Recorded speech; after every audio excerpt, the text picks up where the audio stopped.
Selama pandemi COVID-19, para pedagang dan pelaku usaha kecil menengah memang menjadi sektor yang sangat terdampak akibat adanya pemberlakuan pembatasan sosial berskala besar. Pemerintah pun telah menggelontorkan dana untuk memulihkan ekonomi nasional, termasuk bagi sektor UMKM. Para pedagang dan pelaku usaha mikro kecil menengah UMKM menjadi salah satu sektor yang terdampak cukup hebat akibat pandemi COVID-19 di Indonesia.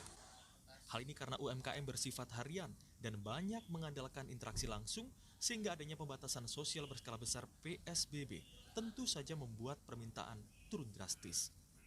Untuk membantu pemulihan ekonomi nasional, pemerintah akan menggelontorkan 641,17 triliun rupiah yang terbagi dari 11 instrumen kebijakan. Salah satunya instrumen yang menyangkut UMKM dan koperasi, yaitu adanya subsidi bunga senilai 34,15 triliun rupiah. Nilai itu terbagi untuk BPR, perbankan dan perusahaan pembiayaan 27,26 triliun rupiah, KUR, Mekar, dan Pegadaian 6,4 triliun rupiah, dan UMKM online, LPDB, koperasi dan lain-lain 0,49 triliun rupiah.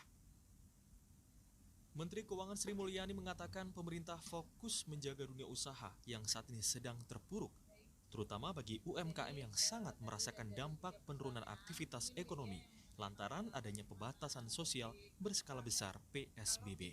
Namun upaya pemulihan ekonomi nasional dengan gelontoran dana 641 triliun rupiah ini mendapat kritik dari pelaku dan pengamat UMKM. Sektor UMKM dinilai seperti dianaktirikan, khususnya untuk alokasi anggaran koperasi yang hanya mendapat sekitar 500 miliar rupiah, dan itu pun berbentuk subsidi bunga.